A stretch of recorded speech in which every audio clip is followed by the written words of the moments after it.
Hello दोस्तों, good morning, सुप्रभात। कैसे हैं आप सब। तो आज की क्लास में हम जो हमारी एमसीक्यू वाली सीरीज चल रही थी उसी में आज हम नेक्स्ट वीडियो को लेके आए हैं। जैसा कि मैंने आपको पहले वाली क्लास में भी बताया था कि यूपीएससी और पीसीएस के एग्ज़ाम, यूपी पीसीएस और हरियाणा पीसीएस और यूपीएससी, इन तीनों के एग्ज़ाम मई में होने जा रहे हैं। तो जो भी बच्चे इस बार प्रीलिम्स दे रहे हैं उनके लिए एमसीक्यूज़ वाली सीरीज़ बहुत ही इंपॉर्टेंट हो जाती है। तो जो भी बच्चे इस बार एग्ज़ाम दे रहे हैं वो हमारे चैनल से जुड़ के अपनी तैयारी को और भी बेहतर ढंग से बना सकते हैं, क्योंकि हम डेली आपकी एमसीक्यूज़ वाली सीरीज जो है लेके आते रहेंगे। तो चलिए क्लास को स्टार्ट करते हैं। हमारा फर्स्ट क्वेश्चन है, 9 नवंबर 2022 को भारत के पहले सॉवरेन ग्रीन बॉन्ड की रूपरेखा को मंजूरी किसके द्वारा प्रदान की गई थी। सॉवरेन ग्रीन बॉन्ड, पहले सॉवरेन ग्रीन बॉन्ड की रूपरेखा को मंजूरी किसके द्वारा प्रदान की गई है। ऑप्शन देख लीजिए, गृह मंत्री अमित शाह के द्वारा, ऑप्शन बी है प्रधानमंत्री नरेंद्र मोदी के द्वारा, ऑप्शन सी है केंद्रीय वित्त मंत्री निर्मला सीतारमण के द्वारा, या ऑप्शन डी पर्यावरण मंत्री भूपेंद्र यादव द्वारा। तो इसका सही आंसर क्या हो जाएगा, पहले सॉवरेन ग्रीन बॉन्ड। बहुत सारे स्टूडेंट ग्रीन बॉन्ड का नाम सुन के ही इसका आंसर क्या लगा देंगे, पर्यावरण मंत्री भूपेंद्र यादव द्वारा, जो कि गलत हो जाएगा। पहले सॉवरेन ग्रीन बॉन्ड जो है ये किसके लिए जारी किए गए हैं, हरित बुनियादी ढांचे को बढ़ावा देने के लिए। किसके लिए, हरित बुनियादी ढांचे को बढ़ावा देने के लिए, ढांचे को बढ़ावा देने के लिए।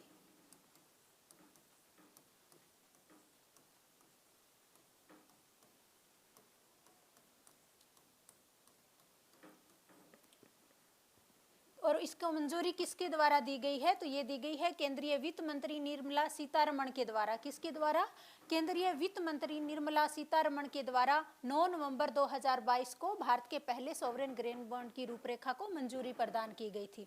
तो चलिए दूसरे क्वेश्चन की ओर बढ़ते हैं।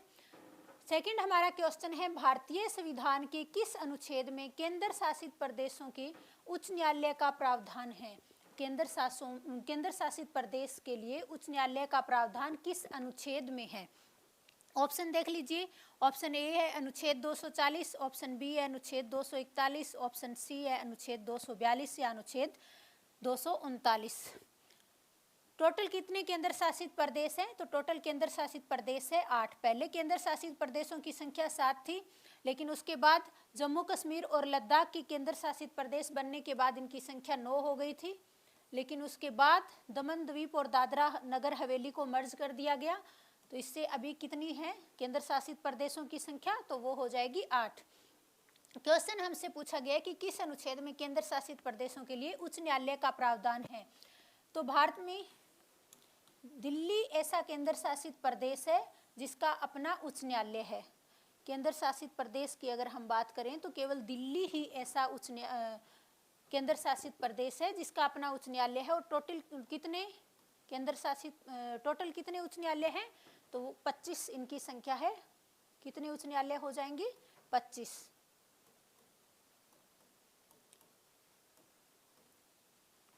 एकमात्र दिल्ली ऐसा है जहां पे जिसके पास अपना उच्च न्यायालय है 8 केंद्र शासित प्रदेशों में। और भारतीय संविधान के अनुच्छेद 241 में इनका प्रावधान है। अनुच्छेद 241 में केंद्र शासित प्रदेशों में उच्च न्यायालय का प्रावधान किया गया है। और अनुच्छेद 214 में राज्यों के लिए उच्च न्यायालय का, अनुच्छेद 214 में राज्यों के लिए उच्च न्यायालय का।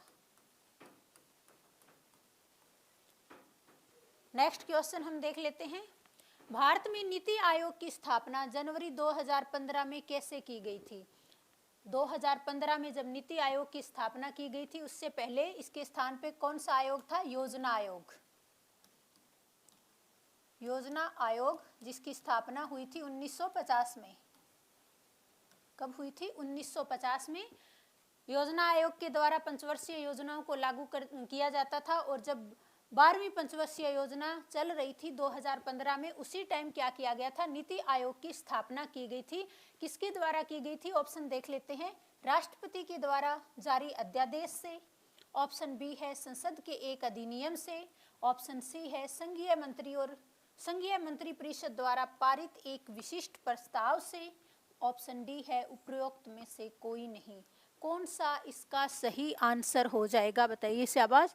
भारत में नीति आयोग की स्थापना जनवरी 2015 में कैसे की गई थी? 2015 में, जनवरी 2015 में नीति आयोग की स्थापना की गई थी योजना आयोग के स्थान पे। और ये कैसे की गई थी? संघीय मंत्री परिषद द्वारा पारित एक विशिष्ट प्रस्ताव के द्वारा, संघीय मंत्री परिषद के द्वारा एक विशिष्ट प्रस्ताव पारित किया गया था और उसी प्रस्ताव के द्वारा योजना आयोग के स्थान पे क्या लाया गया था? नीति आयोग। और इसके अध्यक्ष कौन होते हैं? इसके अध्यक्ष होते हैं प्रधानमंत्री। इसके अध्यक्ष होते हैं प्रधानमंत्री। उपाध्यक्ष का क्वेश्चन बहुत बार एग्जाम में पूछा जाता है, तो वर्तमान में इसके उपाध्यक्ष कौन है? सुमन बेरी। डॉक्टर सुमन बेरी वर्तमान में नीति आयोग के उपाध्यक्ष हैं। और इसके पहले उपाध्यक्ष कौन थे? अरविंद पनगड़िया। पहले उपाध्यक्ष थे अरविंद पनगड़िया।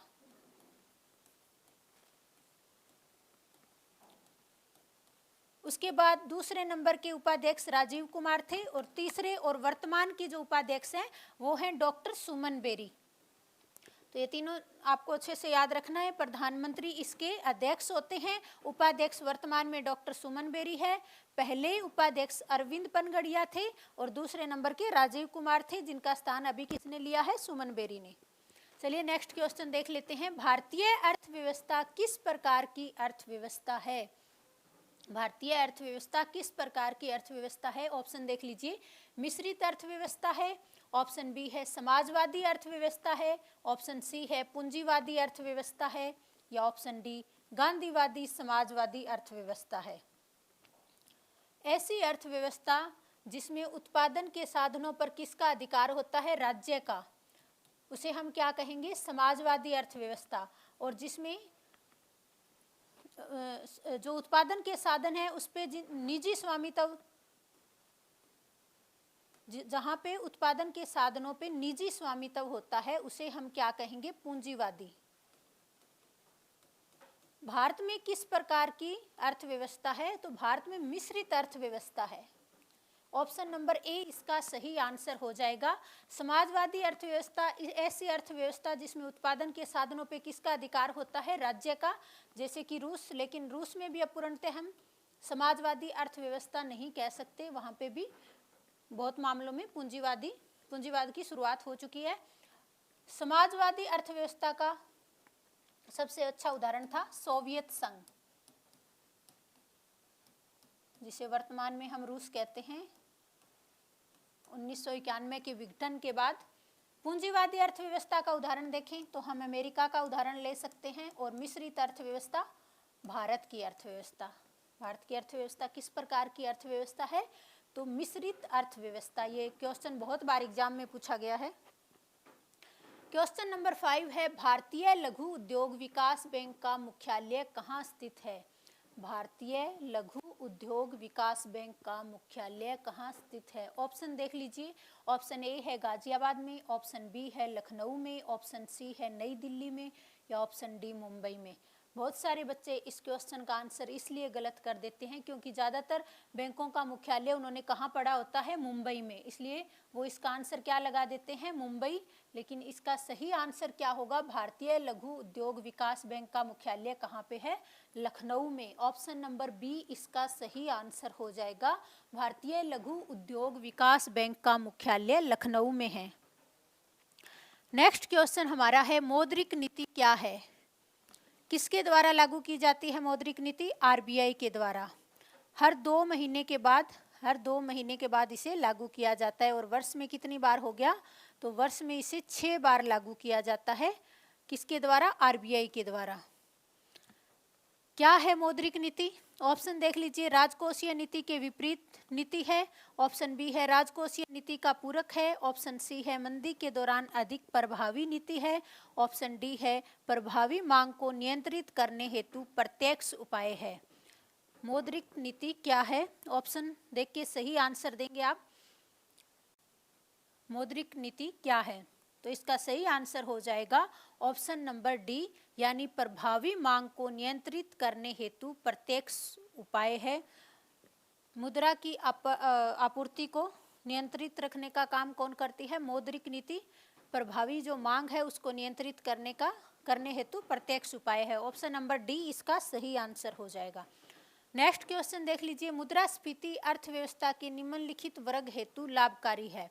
यानी मुद्रास्फीति अर्थव्यवस्था के किस वर्ग के लिए लाभकारी है? ऑप्शन देख लीजिए, लेनदार के लिए, ऑप्शन बी है बॉन्ड एवं प्रतिभूतियों में निवेशकों के लिए, ऑप्शन सी है देनदार के लिए, या ऑप्शन डी उपभोक्ता के लिए। मुद्रास्फीति किस अवस्था को कहेंगे? जब मार्केट में पैसे का फ्लो बढ़ जाता है तो इस अवस्था को हम क्या कहते हैं? मुद्रास्फीति। किस वर्ग के लिए लाभकारी होती है? तो जब पैसा मार्केट में बहुत अधिक हो जाता है तो पैसा लेने वालों के लिए आसानी होती है, क्योंकि पैसा उन्हें आसानी से मिल जाता है। तो ये किसके लिए लाभकारी हो जाएगी? ऑप्शन नंबर ए यानी लेनदार के लिए लाभकारी हो जाएगी, क्योंकि उन्हें पैसा आसानी से मिल जाएगा। तो ऑप्शन नंबर ए इसका सही आंसर हो जाएगा। मुद्रास्फीति लेनदार के लिए लाभकारी है। क्वेश्चन नंबर 8 है, अंतर्राष्ट्रीय मुद्रा कोष के ऋणों का उपयोग निम्नलिखित में से किस उद्देश्य के लिए किया जा सकता है? अंतर्राष्ट्रीय मुद्रा कोष के द्वारा जो ऋण उपलब्ध करवाए जाते हैं, इसका उपयोग निम्नलिखित में से किस उद्देश्य के लिए किया जा सकता है? ऑप्शन देख लीजिए। ऑप्शन ए है आर्थिक विकास हेतु परियोजना के लिए, ऑप्शन बी है भुगतान संतुलन में अस्थायी कमी को पूरा करने के लिए, ऑप्शन सी है केंद्रीय बैंकों के स्वर्ण कोषों को बढ़ाने हेतु, ऑप्शन डी है औद्योगिक विकास के लिए मंजूरी निर्माण हेतु। तो आईएमएफ के द्वारा जो ऋण उपलब्ध करवाए जाते हैं इस किस उद्देश्य के लिए ये बताना है। आईएमएफ अंतर्राष्ट्रीय मुद्रा कोष, इसकी स्थापना हुई थी 1945 में और इसका मुख्यालय कहाँ पे है? आईएमएफ का मुख्यालय कहाँ पे है? कमेंट बॉक्स में बताइए शाबाश फटाफट। अंतर्राष्ट्रीय मुद्रा कोष का मुख्यालय कहाँ पे है? अमेरिका के वॉशिंगटन डीसी में। अमेरिका के वॉशिंगटन डीसी में अंतर्राष्ट्रीय मुद्रा कोष और WB यानी वर्ल्ड बैंक का मुख्यालय, दोनों का ही मुख्यालय कहाँ पे है? वॉशिंगटन डीसी में। और यूएनओ संयुक्त राष्ट्र संघ का मुख्यालय अमेरिका के न्यूयॉर्क में है। तो इसका सही आंसर क्या हो जाएगा? भुगतान संतुलन में अस्थायी कमी को पूरा करने के लिए आईएमएफ के द्वारा ऋण प्रदान किए जाते हैं। जब भुगतान संतुलन बढ़ जाता है बहुत ज़्यादा, मतलब जब भुगतान संतुलन जो है बिगड़ जाता है तो उसकी कमी को पूरा करने के लिए क्या किया जाता है? आईएमएफ से ऋण लेकर उसे ठीक किया जाता है। नेक्स्ट क्वेश्चन देख लीजिए, श्वेत वस्त्र काले वस्त्रों की अपेक्षा ठंडे होते हैं क्योंकि? तो इसका कारण क्या है ये हमें बताना है। वे पूर्ण प्रकाश अवशोषित कर लेते हैं, ऑप्शन बी है वे प्रकाश अभिच्छेदन को रोकते हैं, ऑप्शन सी है वे सूर्य के प्रकाश को पूर्णतः ठंडा करते हैं, ऑप्शन डी है वे संपूर्ण प्रकाश को परिवर्तित करते हैं। तो श्वेत वस्त्र काले वस्त्रों की अपेक्षा ठंडे क्यों होते हैं? क्योंकि वे संपूर्ण प्रकाश को परावर्तित कर देते हैं। वे प्रकाश को परावर्तित कर देते हैं, इसकी वजह से गर्मी कम महसूस होती है। जो काले रंग के वस्त्र होते हैं वो क्या करते हैं? प्रकाश को अवशोषित कर लेते हैं, क्योंकि प्रकाश को अगर अपने अंदर अवशोषित करेंगे तो गर्मी बढ़ेगी, तो इसलिए वो गर्म होते हैं। जबकि श्वेत वस्त्र वे संपूर्ण प्रकाश को, पूरे प्रकाश को, संपूर्ण प्रकाश को क्या करते हैं? परावर्तित कर देते हैं, जिससे गर्मी कम पैदा होती है और श्वेत वस्त्र काले वस्त्रों की अपेक्षा ठंडे होते हैं। इसलिए आपने देखा होगा कि गर्मियों में अधिकतर लोग क्या करते हैं? सफ़ेद रंग के कपड़े पहनना पसंद करते हैं, क्योंकि उनमें उन्हें ठंडक महसूस होती है। और घरों की छतों का जहाँ पे गर्मी बहुत ज़्यादा पड़ती है वहाँ पे ज़्यादातर किस कलर की छतें होती है? सफ़ेद रंग की उन पे पुताई की जाती है। नेक्स्ट क्वेश्चन हमारा है, निम्नलिखित में से गैसों का कौन सा युग्म गोताखोर के सांस लेने संबंधी क्रियाओं में उपयोग किया जाता है? गोताखोर जब पानी में गहराई में जाते हैं तो अपने साथ एक बैग लेके जाते हैं। आपने देखा होगा कि गैस से भरा हुआ बैग उनके पास होता है, तो उनमें कौन सी गैस भरी होती है जिससे उन्हें सांस लेने में आसानी होती है? ऑप्शन ए देख लीजिए, ऑक्सीजन और हीलियम, ऑप्शन बी है ऑक्सीजन और नियॉन, ऑप्शन सी है ऑक्सीजन और नाइट्रोजन, ऑप्शन डी है ऑक्सीजन और ऑर्गन। कौन सी गैस उसमें भरी होती है ताकि जब वो पानी में गहराई में जाते हैं तो उनको सांस लेने में आसानी हो? तो उसमें कौन सी गैस भरी होती है? ऑक्सीजन और helium gas. Option number A इसका सही आंसर हो जाएगा। गोताखोरों के सांस लेने संबंधी क्रियाओं में उपयोग की जाने वाली गैस कौन सी होती है? ऑक्सीजन और हीलियम। ऑप्शन नंबर ए इसका सही आंसर हो जाएगा। नेक्स्ट क्वेश्चन है क्वेश्चन नंबर 11 हमारा हो जाएगा, कोरोना रोगियों के लिए उपचार के लिए प्रयुक्त हाइड्रोक्सीक्लोरोक्विन दवा निम्नलिखित में से किस पौधे के छाल से प्राप्त होता है? कोरोना रोगियों के उपचार के लिए प्रयुक्त हाइड्रोक्सीक्लोरोक्विन दवा निम्नलिखित में से किस पौधे के छाल से प्राप्त होता है? ऑप्शन देख लीजिए। ऑप्शन ए है अश्वगंधा, ऑप्शन बी है सर्पगंधा, ऑप्शन सी है सिनकोना या ऑप्शन डी एलोवेरा। जिस तरह मलेरिया रोग के उपचार के लिए सिनकोना की छाल का प्रयोग किया जाता है, और हमें यहाँ पे बताना है कि कोरोना रोगियों के उपचार के लिए प्रयुक्त हाइड्रोक्सीक्लोरोक्विन दवा जो है किस पौधे की छाल से प्राप्त होती है? तो ये भी किससे प्राप्त होती है? सिनकोना की छाल से ही प्राप्त की जाती है। जिस तरह मलेरिया की दवा किससे प्राप्त की जाती है? सिनकोना की छाल से, वैसे ही कोरोना रोगियों के लिए हाइड्रोक्सीक्लोरोक्विन दवा सिनकोना की छाल से प्राप्त की जाती है। ऑप्शन नंबर सी इसका सही आंसर हो जाएगा।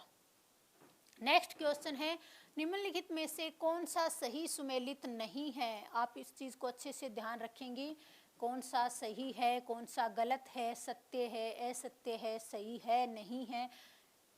बहुत सारे बच्चे इस चीज का ध्यान नहीं देते और उनका क्वेश्चन गलत हो जाता है। एक तरफ हमें फसल दी गई है और दूसरी तरफ उनसे संबंधित प्रजातियां दी गई है। कौन सी फसल जो है कौन सी प्रजाति से संबंधित नहीं है? ऑप्शन देख लीजिए। ऑप्शन ए है सरसों वरुणा प्रजाति से, ऑप्शन बी है मटर रचना प्रजाति से, ऑप्शन सी है अलसी नीलम प्रजाति से, या ऑप्शन डी धान राधे प्रजाति से। तो कौन सा इसमें सही नहीं है? पहला है सरसों वरुणा प्रजाति से, एकदम सही है। दूसरा मटर रचना प्रजाति से, ये भी सही है। तीसरा आपका अलसी नीलम प्रजाति से, ये भी सही है। चौथा धान राधे प्रजाति से। राधे प्रजाति से कौन संबंधित है? चना। राधे प्रजाति किससे संबंधित है? चने की फसल से संबंधित है राधे प्रजाति। तो ऑप्शन नंबर डी इसका सही आंसर हो जाएगा। डी वाला जो आपका ऑप्शन है वो सही नहीं है, राधे प्रजाति चने से संबंधित है। नेक्स्ट क्वेश्चन है, खेती के लिए फसल चक्कर का क्या महत्व है? फसल चक्कर यानी फसलों को बदल बदल कर बोना क्या कहलाएगा? फसल चक्कर। ऑप्शन ए देख लीजिए, इससे उत्पादन में वृद्धि होती है। ऑप्शन बी है मृदा की उर्वरकता संरक्षित रहती है। ऑप्शन सी है मृदा का कटाव कम होता है। ऑप्शन डी है उपरोक्त सभी। कौन सा आंसर इसका सही हो जाएगा? अगर हम फसलों को बदल बदल कर बोएंगे तो इससे क्या होगा? मिट्टी की उर्वरकता बनी रहेगी। मृदा की उर्वरकता अगर बनी रहती है तो इससे मृदा का कटाव भी कम होता है और इससे उत्पादन में भी वृद्धि होती है। तो तीनों ही सही है। तो क्या आंसर हो जाएगा? Option number D. Option number D इसका सही आंसर हो जाएगा। उपरोक्त सभी सही है। नेक्स्ट क्वेश्चन हम देख लेते हैं, निम्नलिखित में से कौन से सूक्ष्म जीव जैव उर्वरक के रूप में प्रयोग होते हैं? नीचे कुछ सूक्ष्म जीव दिए गए हैं, इनमें से कौन से जैव उर्वरक के रूप में प्रयुक्त होते हैं? ऑप्शन देख लीजिए। ऑप्शन ए है विषाणु, ऑप्शन बी है कवक, ऑप्शन सी है प्रोटोजोआ, ऑप्शन सी है साइनोबैक्टीरिया। कौन से सूक्ष्म जीव जैव उर्वरक के रूप में प्रयोग होते हैं? साइनोबैक्टीरिया। इन्हें हम क्या कहेंगे? नील हरित शैवाल। क्या कहेंगे? नील हरित शैवाल।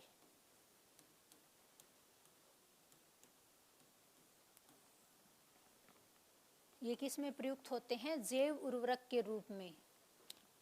साइनोबैक्टीरिया यानी नील हरित शैवाल ऐसे सूक्ष्म जीव है जो जैव उर्वरक के रूप में प्रयोग होते हैं। ऑप्शन नंबर डी इसका सही आंसर हो जाएगा। क्वेश्चन नंबर 15 है, कुसुम एक तिलहनी फसल है, इसका वैज्ञानिक नाम क्या है? कुसुम एक तिलहनी फसल है, इसका वैज्ञानिक नाम क्या है? ऑप्शन देख लीजिए। ग्लाइसिन मैक्स, ऑप्शन बी है रिसिनस कम्युनिस, ऑप्शन सी है कार्थेमस टिक्टोरियस, ऑप्शन डी है बंची टॉप। कौन सा ऑप्शन इसका सही आंसर हो जाएगा? कुसुम एक तिलहनी फसल है, इसका वैज्ञानिक नाम क्या है? तो इसका वैज्ञानिक नाम क्या है? कोर्थेमस टिक्टोरियस। ऑप्शन नंबर सी इसका सही आंसर हो जाएगा। ऑप्शन नंबर सी यानी कोर्थेमस टिक्टोरियस कुसुम का वैज्ञानिक नाम है। तो आज की क्लास में हमने 15 एमसीक्यूज को कंप्लीट कर लिया है, जो कि आपके परीक्षा के लिए बहुत ही महत्वपूर्ण है, क्योंकि ये जो क्वेश्चन हमने किए हैं ये पहले भी किसी ना किसी एग्जाम में पूछे गए हैं और आगे भी आपके किसी ना किसी एग्जाम में आने की इनकी पूरी संभावना है। तो आप इनको अच्छे से कंप्लीट कर लीजिए। तो आज की क्लास हमारी यहीं पे समाप्त होती है। नेक्स्ट क्लास में फिर मिलेंगे, तब तक के लिए धन्यवाद।